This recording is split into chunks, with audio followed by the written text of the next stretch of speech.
attention to Alabama. And, I have to say, I have not been very generous to Alabama in my preseason. I was a little bit concerned about how, Kalen DeBoer was going to continue, his transition into the SEC. But, with the impressive job that he's done with recruiting, Ty Simpson obviously has showed up in a big way. And a lot of the, things that we kind of saw towards the beginning of the season have kind of fixed itself too, right? But, Alabama, you can never count them out, very similarly to Georgia. So, Josh, with that said, we're kind of looking at Alabama here, and they're looking pretty strong this year. Their only loss was to Florida State at the beginning of the season. So with that said, 5-0 in conference play, 7-1 right now. What are some of the big things that kind of stood out to you as they go through this 2025 season? Well, I think your concerns were justified and totally understandable. I mean, they had 3 losses last year, I believe all 3 on the road to unranked opponents. So that's just never what you want to do. Tennessee might have been a ranked loss last year, but I know absolutely Vanderbilt and Oklahoma were unranked losses. So there wasn't a lot of trust built up there from a lot of people. So that's totally understandable. I actually picked Alabama preseason to play in the national championship game. So I've been on a roller coaster, man. They had to break my heart week 1 with the Florida State game. And I thought, oh man, this was a terrible pick. And since then they've turned it around. I think I give all the credit in the world to players like Ty Simpson, who stick around at the same school for 4 years in the modern era of bag chasing and portaling and all that kind of stuff. So I give him a lot of credit, and it seems like he's really emerged as the leader that this team has needed. That's hard to measure from our seats, right, Rob? Like, we don't get to be in the locker room. We don't get to see what's happening behind closed doors, but everything that you do hear from what other players and coaches say about him, it seems like he's the leader that Alabama has needed to right the ship. Sometimes a bad loss early really propels a team, and it makes them come together, and it either crashes and burns or they rise from the ashes and have a great year. And it seems like that's what happened with Alabama. That early loss to Florida State might have propelled them and put them on a trajectory where they got to show up and bring their best every single week. My good buddy on his podcast, Reagan, he said Alabama in DeBoer's first year seemed like an extrinsically motivated team where they would get up and play the toughest opponents really well, but they would overlook those unranked, lesser opponents. They wouldn't show up well on the road. So it seems like they figured that out, but there's still a lot left to play for. They got their rivals LSU this Saturday, and they're coming off a bye. You just never know. They play a lot of close games too, so they keep everyone locked in for the full 60.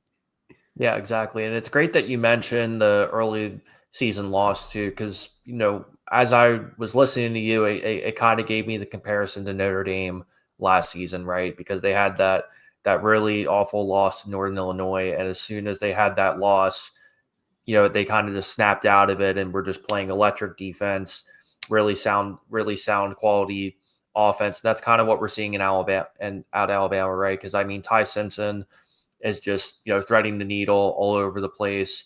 I think that game versus Missouri is kind of, at least for me, especially on that 3:30 national stage, where I kind of said to myself, like, hey, this kid is something different. And exactly what you said before too, it speaks to, sitting behind for a couple seasons and getting that legitimate development, something that we miss in this day and age of college football too, as people are transferring and coaching staffs are leaving and this, that, or the other too. But at least this week, when you look at LSU, I mean, it's always going to be a tough team to play. I mean, Frank Wilson has been there for a number of seasons too, so I'm sure they're going to be trying to play for him. But it's just a tough spot to be into. So I'm definitely kind of curious to see, how do they actually show up, in the sense of, hey, are they going to overlook this game?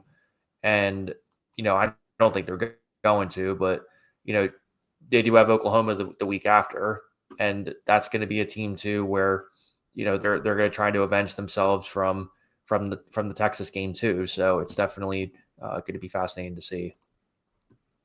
Yeah. And Rob, on that note too, what I love about college football is that a season is never over because of good old fashioned rivalries. So LSU They're out of the playoff picture. They fired their coach. It could be easy to look and say, oh man, that's a wasted season. But you know what?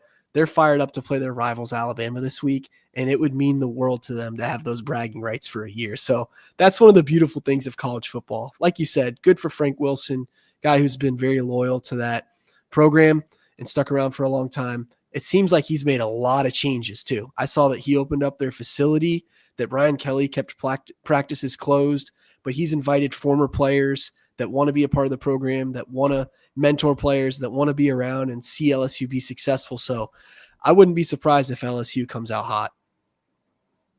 Yeah, exactly too. And I think one of the big differences that between Alabama last year versus this year, something that I think has been really overlooked and not really talked about, is Ryan Grubb coming in from the Seahawks to reunite with Kalen DeBoer to be his offensive coordinator again. Because as I watched this Alabama team, that's one of the things that kind of stuck out to me is I think for the roster that they have, this offensive system, this complements the team's strengths a lot better.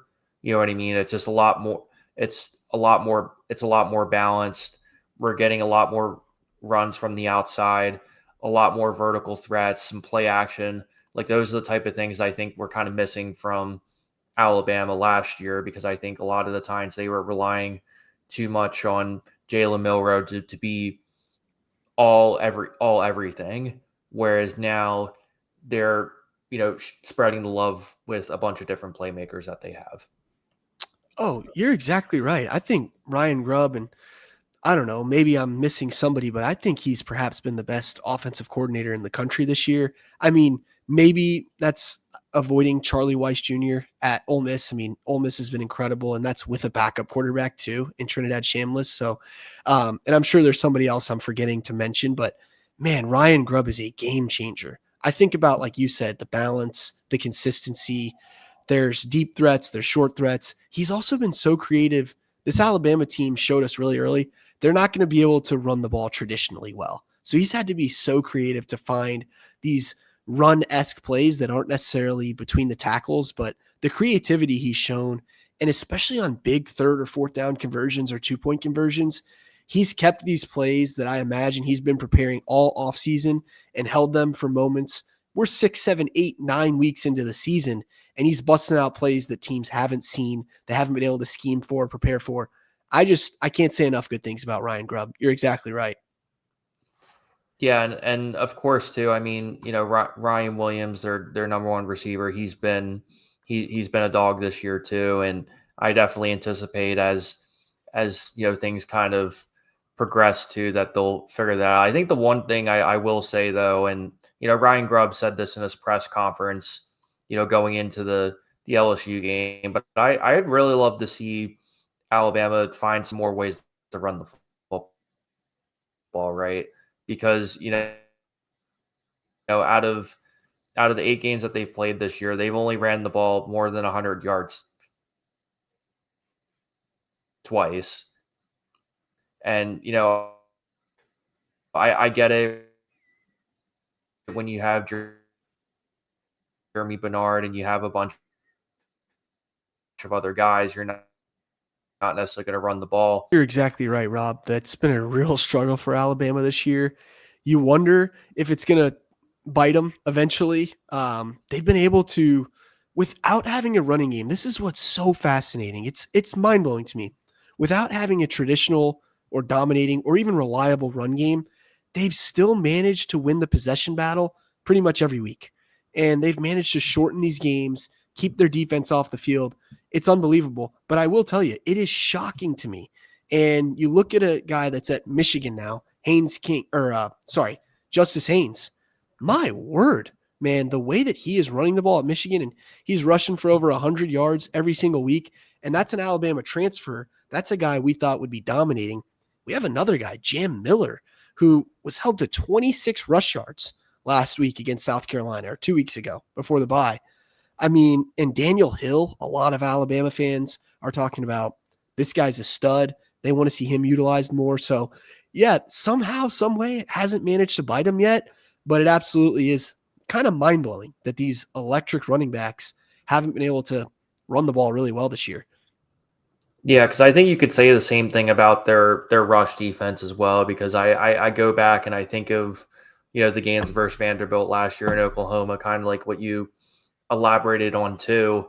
I mean, now granted, this is a really good matchup for Alabama this week versus LSU in the sense that if you thought Alabama can't run the ball, LSU definitely can't run the ball. Yeah. But exactly what you mentioned too a couple seconds ago. When you look at the top of the college football playoff, I see Texas A&M, I see Indiana, I see Oregon, all these teams who are really good at running the football. And to me, if I'm looking at this Alabama team and I say, you know what, I love Ty Simpson, I love Jeremy Bernard, they all these offensive weapons that they have, but that's going to be kind of the Achilles heel for them, right? Is how can they make those adjustments? Kane Womack and that defensive staff. Absolutely. And they've played such good complementary football this year. All it takes is one bad game from Ty Simpson, a couple turnovers, and you're putting your defense in bad spots. So that's what makes me nervous. I talked about the potential threat of Georgia. I think that's the potential threat of Alabama. If I had to name one, it's you've been able to, for the most part, go unscathed on the turnover side. Ty Simpson, you trust him. He went about half the season without throwing an interception. But you don't have a reliable run game to lean on. And so if you do fall behind, if you put your defense in a bad spot, can you continue to have these long, sustained drives where you get your defense rest and play really good complementary football? Yeah, and I'll throw this hypothetical out there for you too, because I know how much you follow Alabama football, and I just kind of want to pick your brain about this. So let's say for all intents and purposes, let's say Texas A&M, Alabama, and Georgia all get in the college football playoff, right? And let's just say, for argument's sake, Texas A&M and Alabama end up playing the SEC championship game. If all three of them make the playoffs, and you're an Alabama fan, you kind of look at their picture moving forward. Who do you think is going to be the bigger threat in terms of them making it to the national championship game? Between A&M and Georgia, I think Georgia. I trust them. I know A&M is newer to the scene this year. I have a lot of respect for Mike Elko over there. I just think Marcel Reed, if we talk about those turnovers, I think he's prone to be a little more aggressive. And maybe, this Alabama defense is very opportunistic. They have a great secondary. They have found a way to force Diego Pavia to be uncomfortable. Bo Prabula, before he got hurt, hated seeing that injury. That was awful, by the way. Gunnar Stockton, even, they intercepted him. So I think it's a very opportunistic defense, and I think they'd find a way to make Marcel Reed uncomfortable. Without them playing A&M in the regular season, with them potentially playing in the SEC championship, then you could be talking rematch. But I also don't like the fact that you'd be playing Georgia in a rematch. I think it's very hard to beat the same team twice. We saw that last year with Oregon and Ohio State, right? Yeah. Oregon got the win in the regular season, but then Ohio State came thundering back in the playoffs. So anytime you got to play somebody twice, I don't like it for the team that won the first time around.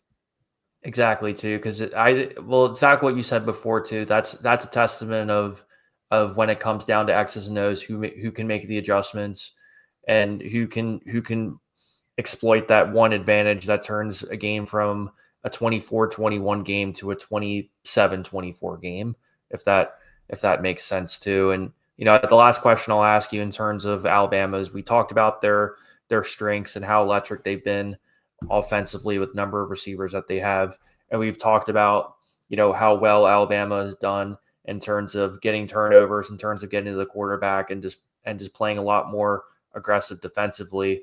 But is there anything that kind of surprised you about this Alabama team this year, or anything that kind of makes you a little bit skeptical going into this last quarter of the year here? Absolutely. I think this applies to probably a lot of other teams around the country. We saw last year, for the first time in a 12-team playoff, how depleted Ohio State and Notre Dame were at the end of the year.